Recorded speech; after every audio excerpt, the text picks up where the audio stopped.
And we have our next in-studio guest, and I've got to get her off her iPhone over there. Welcome, Alexandra Germon. You're not supposed to tell my secrets. Well, Alexandra and Andrea go back a long way, if I have my notes correct. About 5 years now. Yes, I love it when you call me Thelma to your Louise. Yes, absolutely. Yeah, but you better watch out. We have another Thelma that comes in here every now and then. I know. So she's got a lot of Thelmas there. No, but Alex and I actually worked together and met and started working together on Biz Talk, which was the predecessor of Close Up on San Diego Business. And so Alex is a businesswoman. Right. As well as a realtor and a successful realtor at that. So we met working on and a radio show host. Right. So she kind of does it all. Right, Alex?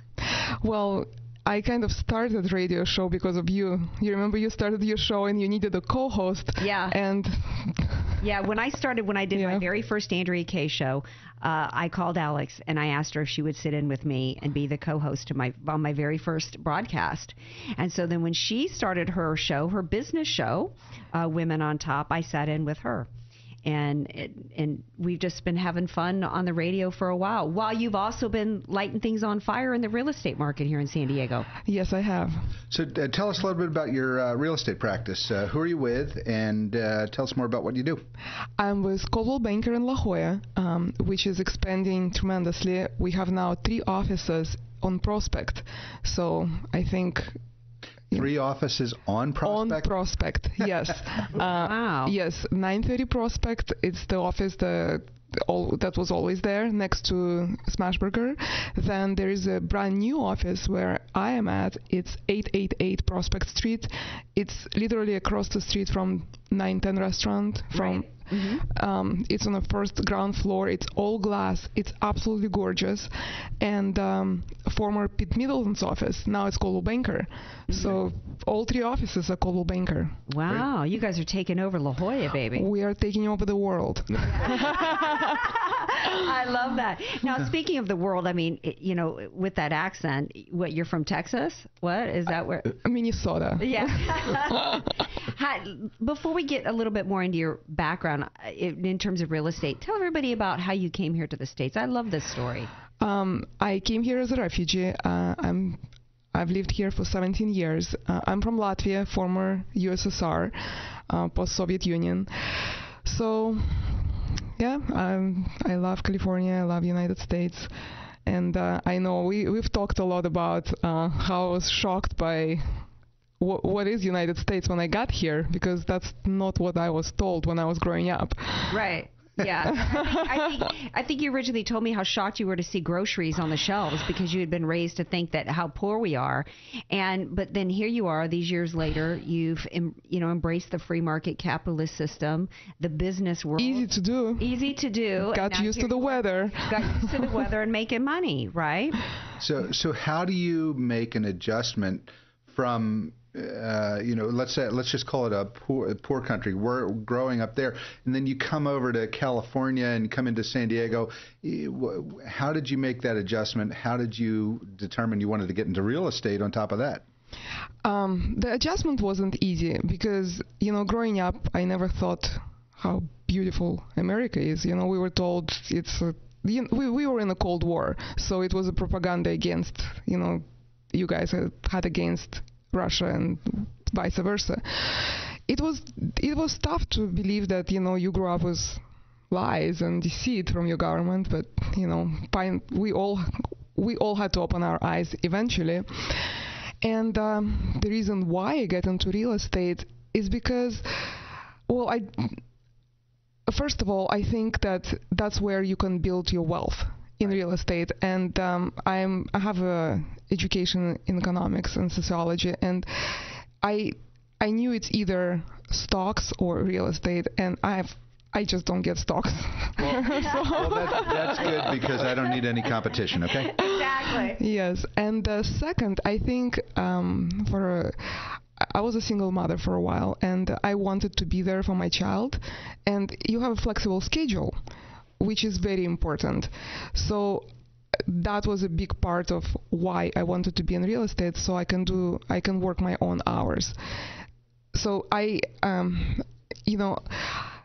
if I have a chance to change something, I would have all the employers like have little, either kindergarten or preschool for working mothers. So you can bring your child with you, live there, and go check on your child during the day. Mm-hmm. I think it will be so much easier for women to be at the workplace and not worry about what's going on with the kid, not drive, God knows where to drop off the child and come back. Right. So that would be something that, I would change. A lot of women do go into real estate for that reason because of the flexible hours, but then they often find how difficult it is. It truly is a difficult sale. It requires a high level of skill in terms of understanding the transactions and in the industry itself and the financial aspects of it, as well as just the marketing of the homes. How have you been able to stay in the business when other people, we're rebounding now, but what has been your ability to stay successful? It was a very difficult start for me. I actually quit real estate in 2008 and 2009. When I started in 2007, the market was already going down. Mm-hmm. But everyone I spoke with who worked and started real estate in 2004, 2003, they were all rookie of the year. They made so much, and it's so easy to sell because they would put the sign in the ground and they would sell it. Right. So when I got into business, and I did what I was told, and I got listings, but nothing was closing because nothing would be appraised at the value because the market was already going down. Right. Mm-hmm. But so many people didn't see it, and I didn't see it. I didn't know. I thought, something's wrong with me that I can't close or I can't do it. So that was very difficult, and I thought that I will never get back to this business again. Mm-hmm. After the whole crash, after people couldn't get loans, so no one could sell anything, and as a new person in business, I just couldn't do anything about it. How did you rebound from that? I went back into real estate in 2010 because I'm also a counselor, and I did work as a therapist, and I just felt, I do like to work with people, and I decided just to give it another try.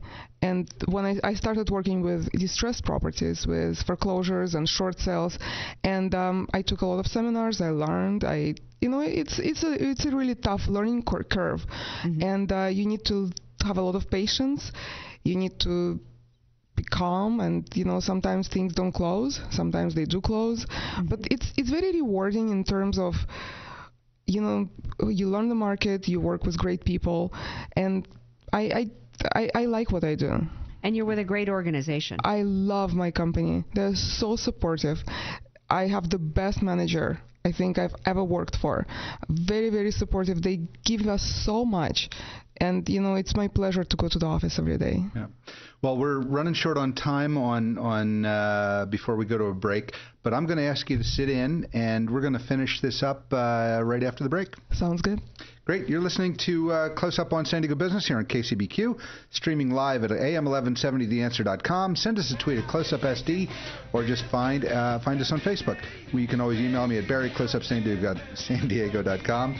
Let me know what you think. I'm your host, Barry Waxler. We'll be right back after a word from our sponsors.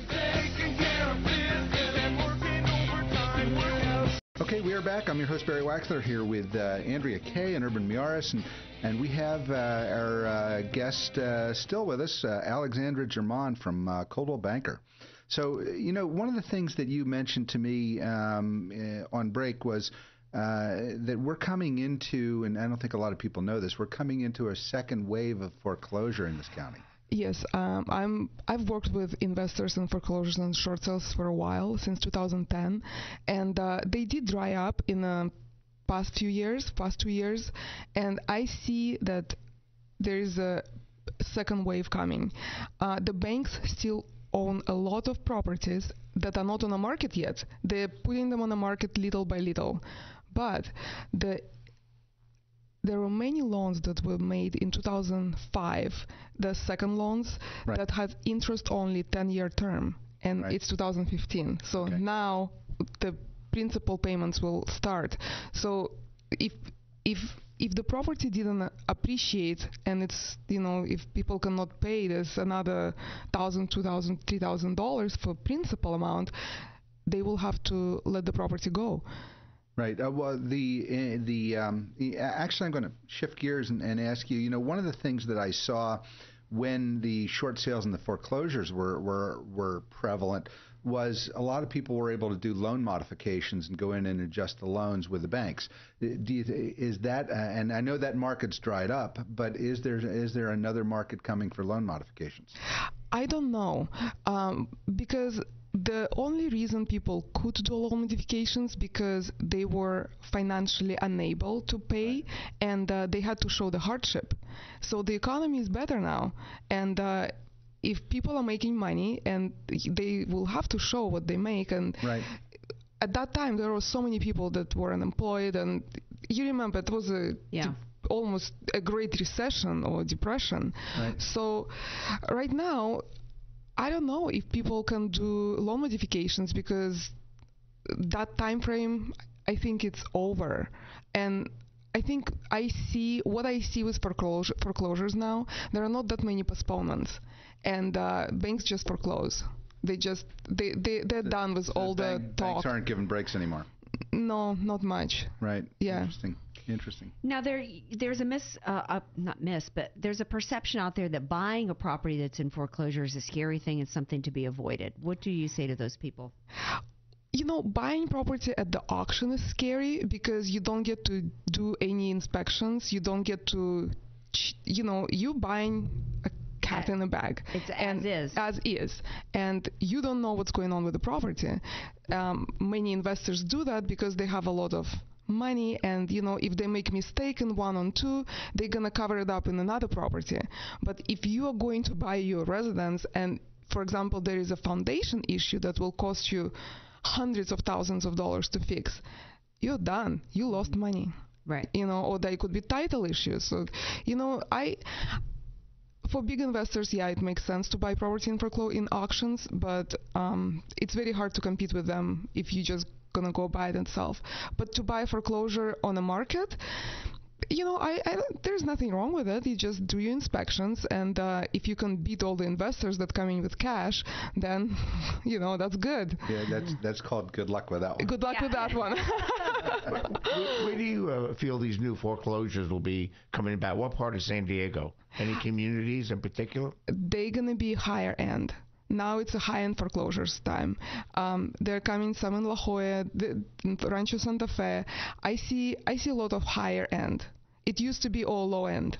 Not all, but many. But now I don't think people can, if you have to pay your second mortgage on a $2-3 million home, you have to pay, besides the interest probably was like 2%, which was affordable. But now you're going to have to pay principal, which will hugely, and you can't rent. If it's a big house, how much can you rent it for? It's hard to find a high-end renter. Yeah, who's looking to pay $25,000 a month or whatever, or $10,000 a month for a rental? Yeah, unless it's a vacation rental, but then, there are seasons for that, or corporate. It's just hard. They're coming, and I see them popping up everywhere. Yeah. For the non-foreclosure buyers out there, what is the situation right now in terms of getting loans? The interest rate is at all times, historically, the lowest interest rate that probably ever existed. And so banks are actually loaning money right now? Oh yeah.